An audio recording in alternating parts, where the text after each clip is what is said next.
Gundam.tk presents Master Grade Gundam Exia Ignition Mode.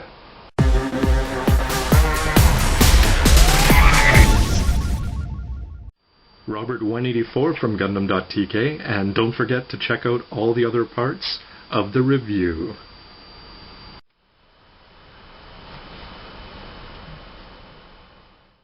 Now that it's time to start doing some poses, here's something I noticed. When you've got this leg, it can spin in a little bit, but when you try to spin it out, this can pop off because it doesn't want to give you a lot of mobility. So here you can move the leg a fair bit, but you're not going to have a chance with the front armor on. Now here's where you get the good parts of a Master Grade compared to the bad parts, but when you're trying to do poses, because there are so many moving parts, there's a lot of stuff that can go wrong, and basically things get in the way of each other, and there's just basically, it feels like a little bit too many options.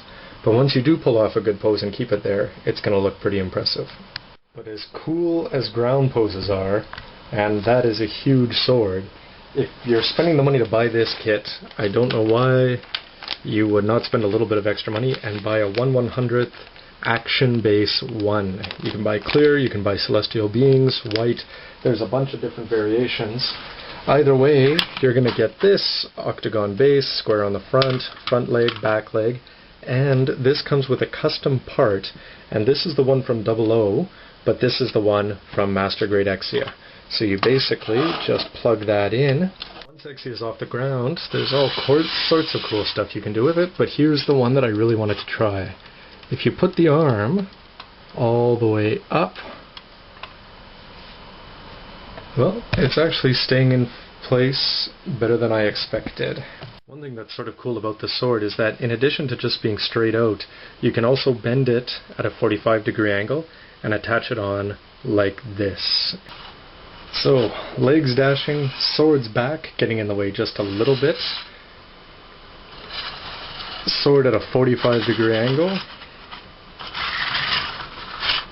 You can get an idea of some of the stuff that you can pull off with this guy. And I know this generic flying in pose should really be done by Repair 2, but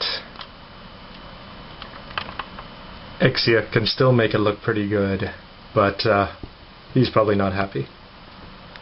But of course Exia isn't just about the GN Sword 1, he's also got the blades, which I wasn't crazy about the silver make around the edge of them. I'd almost prefer to have white there. But once you actually put them on the model, I think it makes them stand out just a little bit, and all of a sudden I'm impressed with them. So this doesn't look necessarily like it feels very good, but Exia is able to reach back and grab his own beam saber from his shoulder, somewhat.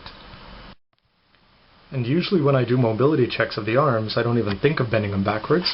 But in this case, if you bend out the beam saber to the side, he's able to reach back, and he can either reach palm down or palm up to pull out the beam saber.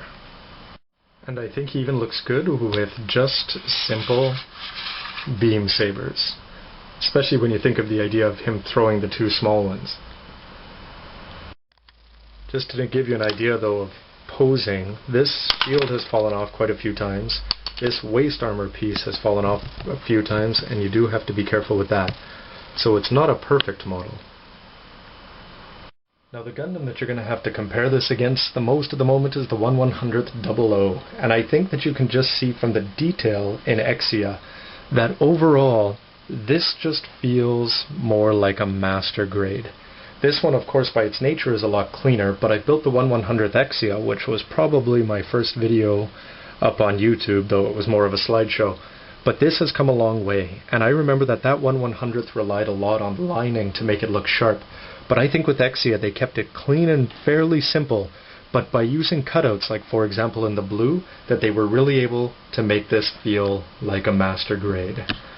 And where they look really cool next to each other is when you... And there's the back lit up. Here are some final thoughts to wrap up what I think of Exia in his regular mode. First of all, he was a lot of fun to build, and things like the green parts with the clear lenses look fantastic. The purple in the right light, because it's see-through, it doesn't bother me as much as I thought it would, and you do get that purple effect. I love the light-up drives front and back, and think that alone is worth buying the ignition mode for. And the silver make looks really good on those swords, and not bad on these ones, despite some initial misgivings. My complaints about the Exia are like with any master grade, because he has so many features and moving parts and weapons and things sticking out, is that he can be hard to pose and things want to fall off and get in the way. But once you work around that, you can pull off some pretty solid stuff. And a lot of the complaints I had at the beginning are not there, and it's a fair step up on the 1/100th non-grade. So thanks for watching, and everybody stay tuned for my review of Repair. That'll be done in a little bit. And as always, www.gundam.tk.